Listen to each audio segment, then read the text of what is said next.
Hello friends, welcome to optimistic studies. Optimistic studies में आप सभी का स्वागत है। आज हम पर्यावरण में देखने जा रहे हैं यूनिट 5। और यूनिट 5 हमारा क्या है? यूनिट 5 है हमारा पर्यावरण अध्ययन व कक्षा कक्ष की गतिविधियां। यदि हमने अब तक हमने क्या देखा है, यदि हम इसकी बात करें तो अब तक हमने यूनिट 4 तक ऑलरेडी डिस्कस कर लिया है और सभी यूनिट का हमने एमसीक्यू भी डिस्कस किया हुआ है। यदि आपने नहीं देखा है तो जो हमारे ऑप्टिमिस्टिक स्टडीज मोबाइल ऐप के जो हमारे स्टूडेंट्स हैं वो मोबाइल ऐप में सभी क्लासेस हैं तो वहाँ पे देखेंगे, और जो YouTube में देख रहे हैं वो वर्ग 3 नाम से प्लेलिस्ट बनी हुई है, वहां जाकर के सभी क्लासेस को देख सकते हैं। ठीक है, तो चलिए फिर हम आज की क्लास को स्टार्ट करते हैं, जहां हम देखने जा रहे हैं यूनिट 5 पर्यावरण अध्ययन व कक्षा कक्ष की गतिविधियां। क्लास को स्टार्ट करने से पहले यदि आप चैनल में पहली बार आए हैं तो चैनल को सब्सक्राइब कर लीजिए, साथ में बेल नोटिफिकेशन को ऑन रखिए, जिससे हम जो भी वीडियो डालें तो आप तक पहुंचती रहे साथ में सेशन। यदि आपको अच्छा लगे तो लाइक जरूर करिएगा, और आप सभी से निवेदन है कि ज्यादा से ज्यादा लोगों तक शेयर भी जरूर करिएगा। और जहां कहीं भी आप लोगों को डाउट रहे तो बिल्कुल कमेंट करके कमेंट में पूछ सकते हैं, या फिर आपको अपने फीडबैक्स देने हैं कि आपको क्लासेस कैसी लग रही हैं, तो उसके लिए भी आप कमेंट सेक्शन में कमेंट करके बिल्कुल बता सकते हैं। हमें बहुत अच्छा लगेगा आपके फीडबैक्स पढ़ करके। तो चलिए फिर हम आज की क्लास को अपनी स्टार्ट करते हैं। और आप लोगों को एक विशेष ऑफर के बारे में जानकारी देनी थी, और वो विशेष ऑफर है, अभी नवरात्रि चल रही है, आज चंद्रघंटा माँ का दिवस है, आज तृतीय दिवस है नवरात्रि का। और उस नवरात्रि के पावन पर्व पर हमने अपने ऑप्टिमिस्टिक स्टडीज मोबाइल ऐप में जितने भी कोर्स चल रहे हैं उस पर हमने स्पेशल डिस्काउंट हमने ऑफर किया है, जिसके लिए आप लोगों को करना क्या है, आप लोगों को हमारे ऑप्टिमिस्टिक स्टडीज मोबाइल ऐप को डाउनलोड करना है। डाउनलोड करने के लिए लिंक आपको इस वीडियो के डिस्क्रिप्शन बॉक्स में मिल जाएगी, और उसके बाद में आप डाउनलोड करके जिस भी कोर्स को परचेज करना चाहते हैं, एकदम मिनिमम अमाउंट है, तो आप लोग जाकर के परचेज कर सकते हैं। देखिए, समय समय पर ये स्पेशल डिस्काउंट ऑफर लाया ही आप लोगों के लिए जाता है, जिससे आप लोग अफोर्डेबल प्राइस में जो भी कोर्स के लिए आप इच्छुक हैं तो उसमें अपना एनरोलमेंट करवा सकें। ठीक है, तो यदि आपको पूरा क्लास यदि चाहिए जहाँ पे आपकी पूरी सिलेबस को कवर करवाया जाए, तो पूरा सिलेबस आपके जो इस हमारे ऑप्टिमिस्टिक स्टडीज मोबाइल ऐप में चल रहा है उसमें आपकी पूरी सिलेबस को कवर करवाया गया है। तो यदि आप इच्छुक हैं ज्वाइन करने के लिए तो बिल्कुल ज्वाइन करिए, अभी एकदम मिनिमम अमाउंट में आप लोगों को मिल जाएगा। और यदि कहीं पे भी आप लोगों को कोई भी डाउट रहे कि किस तरीके से हम लोग ज्वाइन करें, तो आप हमें इस दिए गए नंबर पर संपर्क कर सकते हैं, जो है 9584532690। इसमें व्हाट्सएप की भी सुविधा है, तो आप व्हाट्सएप भी कर सकते हैं। और यदि आप मैसेज ड्रॉप करना चाहते हैं तो मैसेज भी ड्रॉप कर सकते हैं। और जब आप हमारा मोबाइल ऐप को डाउनलोड कर लेंगे तो वहां पे चैट सेक्शन ओपन हो जाएगा, तो यदि कोई डाउट आए तो उस चैट सेक्शन में जाकर के आप पोस्ट कर सकते हैं। हमारी टीम आपसे संपर्क कर लेगी आपकी कहीं पे भी कोई भी क्वेरी होगी तो। ठीक है, तो चलिए फिर हम स्टार्ट करें। आई होप आप जरूर इस ऑफर का लाभ लेंगे, क्योंकि ये ऑफर लाया ही आप लोगों के लिए गया है। तो चलिए फिर हम क्लास को स्टार्ट करें, जहां हम देखने जा रहे हैं पर्यावरण अध्ययन यूनिट 5। ठीक है, तो सबसे पहले मैंने क्या बताया, ये टॉपिक क्या है हमारा, एक्सक्यूज मी प्लीज, ये टॉपिक क्या है हमारा, ये टॉपिक है हमारा पर्यावरण अध्ययन व कक्षा कक्ष की गतिविधियां। कक्षा कक्ष की गतिविधियां, तो अब तक हमने क्या देखा है, अब तक हमने देख लिया कि पर्यावरण क्या होता है। देखा क्या हमने? जी हाँ, बिल्कुल देखा। पर्यावरण अध्ययन का शिक्षण शास्त्र भी हमने देख लिया कि कैसे पढ़ाया जाए, बच्चे कैसे पढ़ते हैं, ये भी हमने देखा। लेकिन अब बात आती है कि कक्षा कक्ष में क्या गतिविधियां करवाई जाए। पर्यावरण अध्ययन की कक्षा है, वहां पे क्या गतिविधियां करवाई जाए।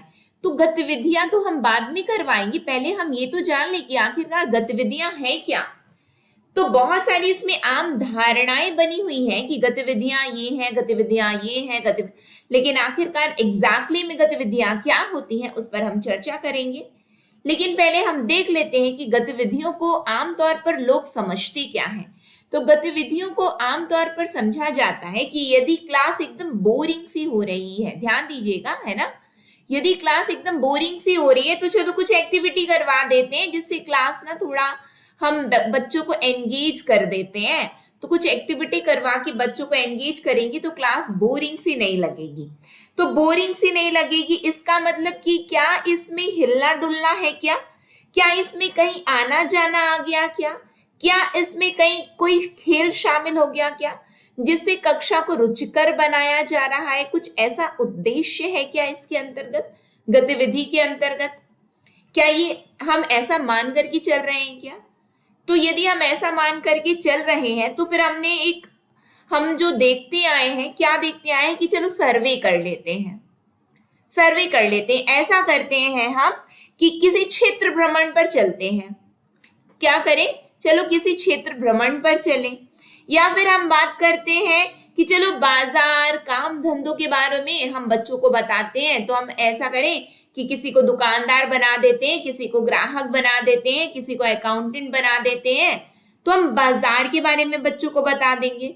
हम चलो फसलों के बारे में बच्चों को बताते हैं कि क्या क्या खेती हम करते हैं और क्या क्या नॉर्मली हम डेली लाइफ में क्या क्या चीजें यूज करते हैं। हम पौधों, जीव जंतु, मिट्टी का चलो अध्ययन इनको करवाना है। तो इसके लिए हम ऐसा करें कि इनको अपन ऐसा करते हैं कि किसी गीत कहानी के माध्यम से बताते हैं। हमें बच्चों को त्योहारों पर्वों के बारे में बताना है तो हम इनको रिलेट कर देते हैं। कोई हम एक इंटरेस्टिंग सी स्टोरी बताते हैं कि होली क्यों मनाई जाती है, दिवाली क्यों मनाई जाती है, हम कोई इंटरेस्टिंग सी स्टोरी बच्चों के सामने ला देते हैं। या फिर हम ऐसा करें, बच्चों को प्रोत्साहित करें कि वो स्वाध्याय करें यानी कि स्व अध्ययन करें, या फिर वो स्वयं से खोजने की प्रवृत्ति विकसित कर लें। तो हम गतिविधि मतलब करवा दिए। हमारी एक ये धारणाएं बनी हुई है, क्या ये धारणा सही है, हम ये चैप्टर में देखेंगे। समझ में आ रहा है? आई होप आप लोगों ने समझा होगा। कहीं पे भी कोई चीज डाउट हो तो एक बार इसको रिपीट करके सुन लीजिएगा, ठीक है? तो कि हमने क्या क्या अभी डिस्कस किया, क्या हमारी ये धारणा सही है गतिविधि को लेकर के? यदि हमारी ये धारणा सही है तो इसका मतलब कि हम ये मान रहे हैं कि गतिविधि दिमागी कसरत है, या फिर हम मान करके चल रहे हैं कि किसी भी क्रियाकलाप को करवाना ही गतिविधि है। शारीरिक क्रियाकलाप ही क्या है, गतिविधि है, हम ऐसा मान करके चले हैं। क्या ये वास्तविकता है? यदि ये वास्तविकता है तो आइए देखते हैं, समझते हैं। यदि ये वास्तविकता नहीं है तो हम क्लियर भी कर लेंगे कि आखिरकार वास्तविक रूप में गतिविधि आखिरकार होती क्या है। ठीक, तो गतिविधि की अवधारणा की यदि हम बात करें तो ये चिरकालीन है, यानी कि बहुत पुराने समय से चली आ रही है। ये नहीं कि आज से ही स्टार्ट हो गई है, नहीं, ऐसा कुछ भी नहीं है। बहुत पुराने समय से गतिविधि चलती आई है। यह बच्चों के सीखने की प्रक्रिया की कुछ बुनियादी सिद्धांतों पर आधारित होती है। किस पर आधारित होती है? किसी बुनियादी बेसिक थ्योरी पे ये बेस्ड है, बुनियादी सिद्धांतों पर आधारित है कि बच्चे how children is going to learn, बच्चे कैसे सीखते हैं, सीखने की प्रक्रिया की कुछ बुनियादी सिद्धांतों पर आधारित होती है गतिविधियां। आदर्श रूप में हम बात करें तो गतिविधि आधारित शिक्षण में शारीरिक क्रियाकलाप के अलावा भी बहुत कुछ है। अभी हमने ये देखा कि क्या गतिविधि में केवल शारीरिक क्रियाकलाप शामिल है, तो यहाँ पे बात सिद्ध होती है कि नहीं, इसमें शारीरिक क्रियाकलाप के अलावा भी बहुत कुछ शामिल है। और वो और क्या बहुत कुछ है, तो आइए देख लेते हैं। इसमें दिमागी कसरत है, इसमें विश्लेषण भी आता है एवं इसमें विवेचन भी आता है। क्या आता है इसमें? यदि एग्जाम में क्वेश्चन कैसे बनता है कि क्या गतिविधि में शारीरिक क्रियाकलाप शामिल है, ऑप्शन दिए रहेंगे गतिविधि के अंतर्गत शामिल शारीरिक क्रियाकलाप, दिमागी कसरत, विश्लेषण, विवेचन, ये सभी चीजें आपकी गतिविधि पर शामिल गतिविधि के अंतर्गत शामिल होती हैं केवल शारीरिक क्रियाकलाप, हिलना डुलना, आना जाना, खेलना कूदना ही बस केवल गतिविधि नहीं होती है। इसमें आपको दिमाग भी लगाना है, इसमें आपको विश्लेषण भी करना है, इसमें आपको विवेचन भी करना है। You are going to use your intelligence, you are going to analyze, you are going to explain the things. I am getting my point. Is that clear to everyone? दिमागी कसरत से ही, लेकिन क्यों इसमें शारीरिक क्रियाकलाप बस शामिल नहीं, दिमागी कसरत क्यों आई? क्योंकि दिमागी कसरत से इंसान सीखता है। दिमाग यूज करो ना, बोला गया है ना, बच्चों को बोला जाता है यूज योर ब्रेन, बोला जाता है ना। क्यों बोला जाता है? दिमाग यूज करो, ठीक है। फिर उसके बाद में आता है, इसलिए गतिविधि को सीखने की प्रक्रिया से अलग नहीं देखा जा सकता। गतिविधि क्लास यहाँ बहुत बोरिंग है, तो चलो कोई एक्टिविटी करवा दें। एक्टिविटी करवा दे तो आप बस टाइम पास करवा रहे हो, आप केवल टाइम पास है, नहीं, आप टाइम पास करवाने के लिए नहीं हो वहां पे। तो क्या करने के लिए? आप पढ़ाने के लिए। तो पढ़ा क्या रहे हो? आप एक्टिविटी के माध्यम से पढ़ा रहे हो, ठीक है। अब टाइम पास करने कोई भी चीज, जैसा कि मैंने आपको हमेशा बताया है आपको कि यहाँ पे यदि आपको कोई भी चीज यदि आपको यहाँ पे बताई जा रही है तो वो केवल एक कान से सुन के दूसरे कान से निकालने के लिए नहीं बताई जा रही, आपके सिलेबस से रिलेटेड पॉइंट्स यहाँ पे डिस्कस किया जाता है। कोई भी व्यर्थ की चीजें यहाँ पे डिस्कस नहीं की जाती। तो सिमिलरली सेम पैटर्न में यदि आप एक शिक्षक हैं तो आप जब अपने बच्चों को करवाएंगे कोई भी चीज, तो आप टाइम पास नहीं कर रहे हो कि क्लास बहुत बोरिंग है तो चलो कुछ टाइम पास के लिए कोई एक्टिविटी करवाएं, नहीं, आप कुछ सिखा रहे हो वहां पे। तो यहाँ पे आपको बस बात यहाँ पे ध्यान रखनी है कि गतिविधि कभी भी सीखने की प्रक्रिया से अलग नहीं है, ठीक है। तो ऐतिहासिक रूप से देखें तो जब कक्षा की पढ़ाई, ध्यान दीजिएगा, जब कक्षा की पढ़ाई शिक्षक के भाषण तक सीमित हो गई कि टीचर आए, लेक्चर दिए, टाटा बाय बाय हो गए, बच्चे रटे, एग्जाम दिए, पास हो गए, जब शिक्षा ये बन गई तब जरूरत पड़ी गतिविधि की। ध्यान दीजिएगा क्या लिखा है, ऐतिहासिक रूप से देखें, जब कक्षा की पढ़ाई शिक्षक के भाषण तक सीमित हो गई और छात्र भी परीक्षा में पास होने के लिए मशीनी ढंग से रटने लगे बिना दिमागी कसरत के। नहीं रट लो, दिमाग तो अपने को लगाने नहीं है, अरे टीचर ने कहा है रट लेना है। अपने को दिक्कत क्या है आपको पता है? हमको इंग्लिश समझ में क्यों नहीं आई? हालांकि ये हमारी सेकेंड लैंग्वेज है, इंटरनेशनल लैंग्वेज हमारी, ये मातृभाषा नहीं है, बट स्टिल हम बचपन से तो पढ़ रहे हैं ना इंग्लिश, सभी लोग पढ़ रहे हैं, है ना, इंग्लिश तो पढ़ रहे हैं। फिर भी हमें इतनी डिफिकल्टी क्यों हुई?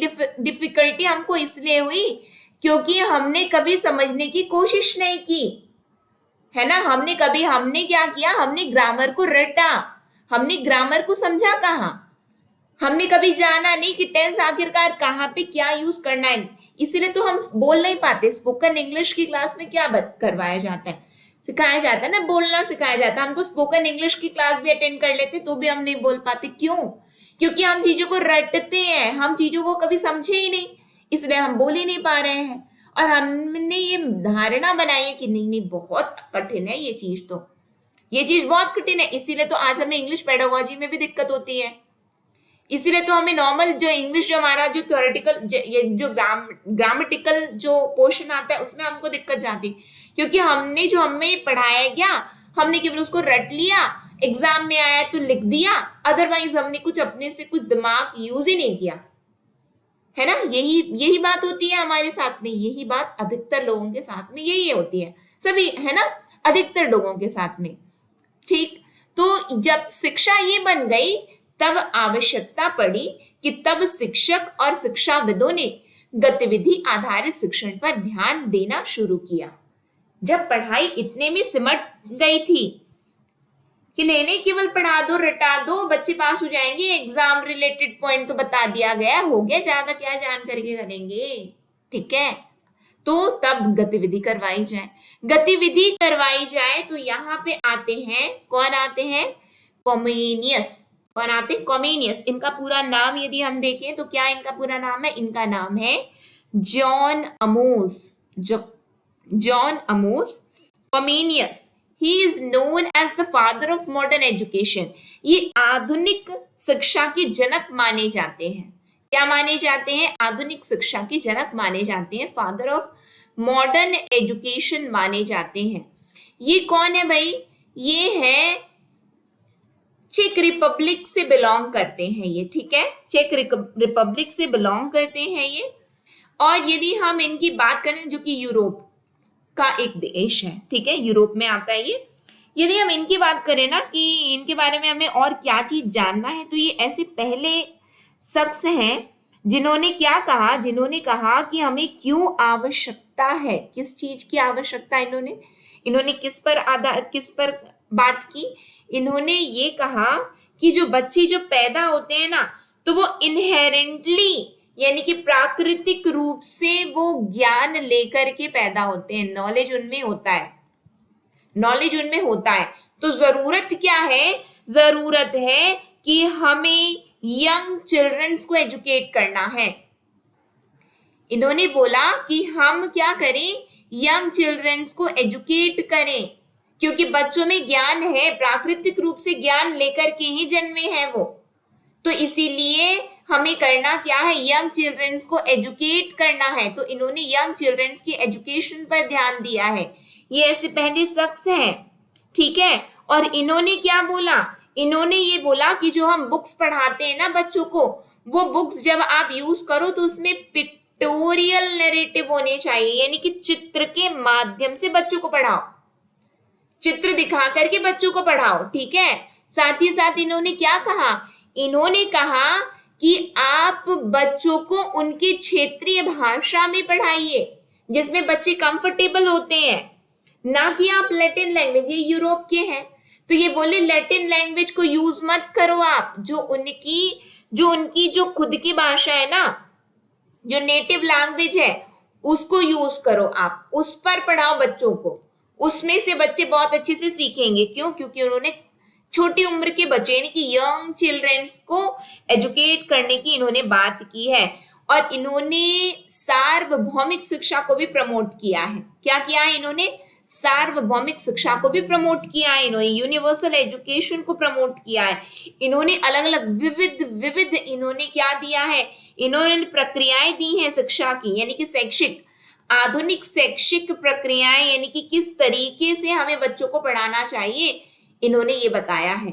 तो कॉमेनियस ने बच्चों के दिमाग और उनके सीखने की प्रक्रिया पर ध्यान देने पर जोर दिया कि बच्चे, मैंने क्या बताया कि इन्होंने कहा कि बच्चे ज्ञान लेकर के ही जन्मे हैं, ठीक है।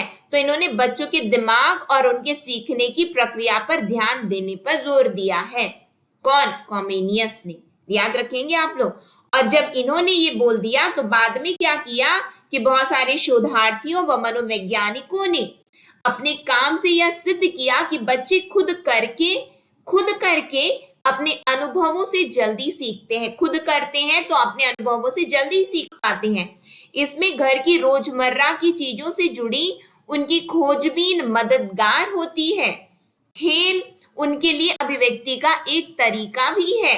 जब बच्चे कुछ खेलते हैं ना, तो बच्चे वहां से कुछ सीखे ना सीखे, बच्चे उसमें कोऑपरेशन सीखते हैं, बच्चे उसमें टीम स्पिरिट सीखते हैं, ठीक है। हम बच्चों को बोलते हैं कि तुमको जीतना है, बल्कि बिल्कुल बच्चों को जीतना अच्छी बात है, ये अच्छी बात है, बच्चों में एक विनिंग एटीट्यूड होना चाहिए। लेकिन बच्चों को जीतने से ज्यादा जब बच्चा प्लेग्राउंड में है तो बच्चों में टीम स्पिरिट आनी चाहिए, है ना। टीम स्पिरिट कैसे? आपको मिलके खेलना है, केवल अपनी जीत के लिए दूसरों को कभी भी नुकसान नहीं पहुंचाना है आपको। ये टीम स्पिरिट आती है ना, कोऑपरेशन आता है, यही चीजें हैं। और बच्चे जब खुद से करते हैं ना, आप उनके दिमाग में ठूसो, क्या ठूसोगे कि नहीं तुमको ना एक साथ रहना है, तुमको लड़ना नहीं, तुमको ऐसा नहीं करना, तुमको बच्चे तब नहीं जानेंगे। बच्चे जब खुद से करते हैं ना, बच्चे खुद ही वो चीज को डेवलप कर लेते हैं। और ये चीज को बहुत सारे मनोवैज्ञानिकों ने सिद्ध किया है। कॉमेनियस ने कहा, लेकिन बहुत सारे शोधार्थियों व मनोवैज्ञानिकों ने इसको सिद्ध कर दिया ठीक है, कि बच्चे ना खुद करके अपने अनुभवों से जल्दी सीख लेंगे। खोजबीन इसमें मददगार, रोजमर्रा की चीजों से जुड़ी उनकी खोजबीन मददगार होती है। हम ये सोचते हैं कि नहीं नहीं ये चीजें कहाँ इंपॉर्टेंट रखती है, नहीं क्यों इंपॉर्टेंस नहीं रखती हैं, बिल्कुल रखती हैं, है ना। फिर बाद में ऐसी शिक्षा प्रणाली के विकास पर जोर दिया गया है कि बच्चे कैसे, मैंने क्या बताया कि बच्चे अब रोजमर्रा की चीजों से जुड़ी खोजबीन मददगार होती है, इसका मतलब कि कोई एक्टिविटी तो है, वो कोई एक्टिविटी है। फिर इस पर शोध किया गया, ये पाया गया नहीं ये तो एक शिक्षा प्रणाली है। ये क्या है, एक शिक्षा प्रणाली है जो बच्चों की रुचि और उनके अनुभवों पर आधारित है।